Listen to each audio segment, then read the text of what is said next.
Akkam jirtu jaallatamoo fi kabajamoo dhaggeeffattootaaf daawwattoota miidiyaa hubannoo fayyaa hawaasaa an Dr. Gamteessaa Moosisaati. Sagantaa keenya har'aatiin waa'ee dhukkuba cirracha kalee yookaan nefroolitiyaasiis isa jedhamu kan wal faana ilaallu ta'a.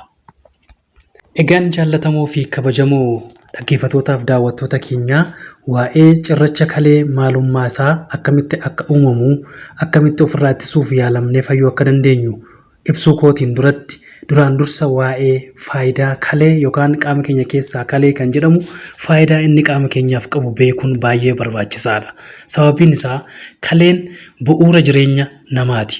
Kana jechuun kaleen keenya fayyummaan isaa eeggachuudhaaf xiyyeeffannoo itti laachuudhaaf faayidaa kalee beekuun murteessaa ta'ee argama jechuudha. Kaleen keenya qaama sirna husaansaa yookaan ekstiraatorii orgaan jedhamee akkuma beekamuu fi bitaa fi mirga mudhii keenyaatiin gaditti kan argamuu fi faayidaan isaas akka armaan gaditti addeeffamee jira. Faayidaan isaanis tokko wantoota xuraa'oo meetaaboliizimiin booda uumaman qulqulleessuu yookaan removal of metabolic wastes jedhamu yoo ta'u, inni lammaffaan sirna madaala bishaan qaama keenyaa qulqulleessuu fi to'achuu, inni sadaffaan madaala asiidii fi beezii qaama keenyaa eeguu yookaan to'achuu yookaan regulation of pH jedhamu.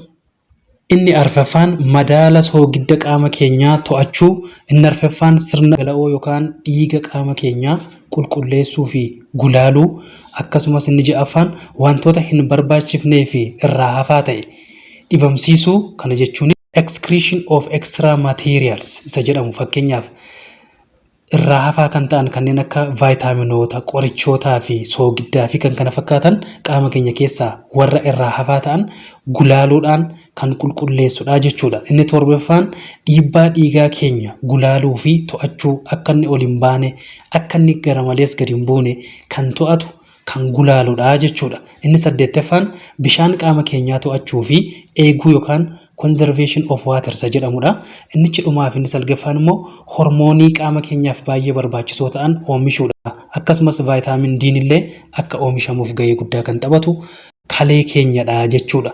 Kanaaf kaleen keenya qaama keenyaaf faayidaa guddaa waan qabuuf eeggannoo fi dhibeelee kalee keenya irratti dhufan sirriitti ofirraa ittisuu qabna jechuudha. Egaa gara yaada ijoo guyyaa har'aatti yeroo deebinu dhukkubni cirracha kalee yookaan nefroolitiyaasiis jedhamu maal jechuudha isa jedhuu fi yommuu kiristaalonni yookaan ruqooleen xixiqqoon kalee keessatti qabamuudhaan yookaan wal qabachuudhaan cirracha uuman. Egaa wantoonni xixiqqoo yookaan ruqooleen cirracha kalee kana uumuun beekaman kompaawundoota akka kaalsiyem ogzaaleet, kaalsiyem foosfeet, maagniziyeem amooniyem foosfeetii fi yuurik asiidii fi sisteen jedhamanii beekamu. Egaa wantoota xixiqqoo yookaan ruqoolee kanarratti hundaa'uudhaan cirrachi kalee uumaman kun bakka gurguddaa shanitti qoqqoodamu jechuudha. Mallattooleen nama dhibee cirracha kalee qabu irratti mul'atan maal fa'aadha? Tokko mudhii gara gadii bitaaf mirgaa irratti yookaan cinaacha jalaan gara bitaaf gara mirgaa irratti dhukkubbiin dhageessisuu yookaan dhukkubuu yommuu ta'u, inni kunis yeroo irraan gadee adeeman, irraa olee adeemanii fi ba'aa ulfaataa baatan akkasumas karaa dheeraa adeeman yookaan dhaabataa yeroo dheeraadhaaf turan kan baay'ee namatti hammaatudha. Inni lammaffaa dugdi dhukkubuu achirraa ka'uudhaan dugda dhukkubbii yookaan gara dugdaatti faca'ee dhukkubuu ni danda'a. Inni sadeeffaan ol deebisuu, lollojjeessuu yookaan ol deebisuu fedhuun illee jiraachuu ni danda'a. Inni arfaffaan halluun fincaanii jijjiiramuu, ariifachiisuu, daddafee dhufuu fincaanii fi yeroo fincaan nama dhukkubuun ni jiraata jechuudha. Inni shanaffaan infekshinii kalee deddeebituu yookaan immoo amma deddeebi'ee nama dhukkubu yookaan immoo infekshiniin kalee deddeebi'ee mul'achuu. Inni ja'affaan dhukkubni mudhii gara gadi gara mudaan muddiittii fi gara qaama hormaataatti gadi faffaca'ee nama dhukkubu fi innichi dhumaa hoffaa irra yookaan handhuuraa gad yookaan supraapuubik isa jedhamurra dhukkubbiin namatti dhaga'amuun mallattoolee dhibee nama cirracha kalee qabu irratti mul'achuu danda'anidha jechuudha.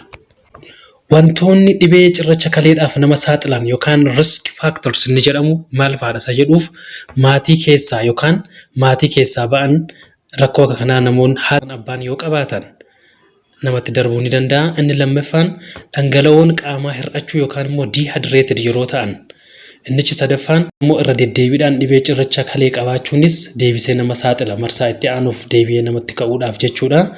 Kan biraan nyaata akka pirootinii baay'ee of keessaa qaban kanneen akka foon diimaa, dhugaatii alkoolii baay'ee dhuguu, nyaata qurxummiilee fi pirootinii hedduu of keessaa qabanii nyaachuun dhibee kanaaf nama saaxila jechuudha. Ulfaatinni qaamaa baay'ee dabaluu yookaan immoo qixa sirrii ol ta'e yookaan obesity inni jedhamu yogguu jiraate nam tokko dhibee cirracha kaleetiif ni saaxilamaa jechuudha. Rakkoon fayyaa sirna bullaa'insa soorataa irra yoo jiraate illee inni kunis wantoota nama saaxilan keessaa isa tokkodha. Kanaan dura rakkoo fayyaa baqaqsanii yaaluun nama mudateera yoo ta'e inni kan biraan rakkoolee fayyaa kalee irratti mul'atu kan biraan fakkeenyaaf rakkoolee ujummoolee fincaan calalan yookaan immoo renal tubules acidosis inni jedhamu yoo jiraate cystinuria inni jedhamu yoo jiraate inni kan biraa fi inni cidhuma infectioniin yeroo jiraate ujummoo fincaan irra deddeebi'ee yommuu jiraate inni kunis wantoota nama saaxilan keessaa isa tokkodha jechuudha. Yaalaa fi gargaarsa nama dhibee cirracha kalee qabuuf taasifamuu qabu maalidha isa jedhuuf gara bakka itti kenninsa tajaajila fayyaa isatti yookaan isheetti dhiyoo jiru deemuun qorannoolee ogeessa fayyaa taasifaman kan akka qorannoo fincaanii, qorannoo dhiigaa, qorannoo raajii yookaan KUB kan jedhamu yookaan kidney urethral and bladder radiography taasisuudhaa fi kana fakkaatan akka ogeessi fayyaa nu qajeelchetti taasisuu akkasumas yaala qorichaan taasifamuu fi yaala baqaqsanii yaaluun taasifamu sadarkaa cirrachi kalee kun irra ga'e irratti hundaa'uun waan taasifamuuf isa kana akka ogeessi fayyaa gorsuuf qajeelchuutti taasisuun baay'ee barbaachisaadha jechuudha. Akkaataa ogeeyyiin fayyaa qoricha nuu laataniin qoricha keenyaa fi hordoffii keenya fudhatnee yookaan hordofamnee xumuruu qabna jechuudha. Egaa dhibee cirracha kalee kanaa yerootti yoo yaalamuu baanne akkaataa ogeessi fayyaa nu qajeelchee fi gorsa nuu kennee fi qoricha nuu kennetti yoo itti fayyadamuu baanne rakkoo fayyaa wal xaxaa ta'e yookaan komplikeeshinii fiduu ni danda'a jechuudha. Egaa immoo rakkoo wal xaxaa yookaan komplikeeshinii cirrachi kalee fiduu danda'u immoo maali isa jedhuuf inni tokkoffaan infekshinii ujummoolee dhiigaa keessatti irra deddeebiidhaan akka uumaman taasisuu. Infekshiniin kunis eela yookaan malaa uumuudhaan kaleen keenya akka miidhamuu fi dalagaa isaa sirriitti dalaguu akka hin dandeenye gochuudhaan miidhaa guddaa geessisuu ni danda'a jechuudha. Kan biraan rakkoon wal xaxaa inni fiduu danda'u qaawwa yookaan hulaan marsaa fincaanii irratti akka uumamu yookaan fistulaan akka gochuu ni danda'a. Ujummoon marsaa fincaanii akka madaa'u, akka godaannisaa'u yookaan skaaringii akka uumuu fi akka dhiphatu yookaan stenoosd akka ta'u ni godha jechuudha. Inni kan biraan sirna marsaa fincaanii guutummaan guututti infekshiniin akka uumamu yookaan urosepsis isa jedhamu akka uumamuuf sababiin jechuudha. Dhumarratti kaleen keenya hojii ala akka ta'uu fi kidney fail yookaan immoo renal failuriin akka jiraatu ni taasisa jechuudha. Egaa isaan kun rakkoolee wal xaxaa dhibeen cirracha kalee fiduu danda'u waan ta'eef yerootti yaalamuun baay'ee barbaachisaadha jechuudha. Egaa dhibee cirracha kalee kana akkamitti ofirraa ittisuu dandeenya akka nu hin qabanneef dursinee yoo maal goone cirracha kalee kana ofirraa ittisuu dandeenya isa jedhuuf tokko maloota ittisa cirracha kalee inni guddaa ol aanaa ta'e baasii xiqqaa kan gaafatuu fi kan yeroo hundumaa argachuu dandeenyu bishaan qulqulluu ta'e baay'isanii dhuguudha. Bishaan qulqulluu ta'e baay'isanii dhuguun fayyummaa kalee keenyaaf baay'ee gaarii fi cirrachi kalee akka uumamne kan taasisu yommuu ta'u innis ruqooleen xixiqqoon cirracha kalee uumuudhaaf kalee keenya irratti walitti qabaman dhiqamanii fincaan wajjiniin akka gara alaatti gulaalaman yookaan immoo bifa usaansaatiin akka isaan gad ba'an ni godha jechuudha. Innichi kan biraan nyaata akka foon diimaa, dhugaatii alkoolii baay'ee ta'e fudhachuu dhiisuu yookaan immoo nyaachuu dhiisuu. Dhugatiiwwan kollaa of keessaa qaban kanneen akka Coca-Cola fa'aa jechuudha. Isaaniin dhuguu dhiisuu, nyaata akka chokoleetii, waan choloonii fi kan kana fakkaatan baay'inaan nyaachuu dhiisuu, nyaata kuduraalee fi fuduraalee baay'inaan nyaachuu. Inni kun faayidaa qaba jechuudha. Inni kan biraan nyaata kaalsiyeemii of keessaa qabu soorachuu jechuunis kanneen akka aannanii fi itittuu fi kan kana fakkaatan nyaata kaalseemiitiin badhaadhoo ta'an fudhachuu yookaan immoo nyaachuun baay'ee gaariidha yookaan immoo dhibee cirracha kalee kana nurraa ittisaa jechuudha. Nyaata soogidda of keessaa qabu nyaachuun dhibeen cirracha kalee akka uumamuuf haala waan mijeessuuf nyaata keenya keessaa nyaata soogiddaa xiqqeessuu qabnaa jechuudha. Egaa soogidda xiqqeessuun kun cirrachi kalee akkan uumamne qofaaf utuu hin ta'in ol ka'iinsi dhiibbaa dhiigaa akkan uumamneef dhukkuboonni onnees akkan uumamneef gahee guddaa waan taphatuuf isa kanarratti of eeggannoo fi gorsa kana hojiirra oolchuu qabna jechuudha.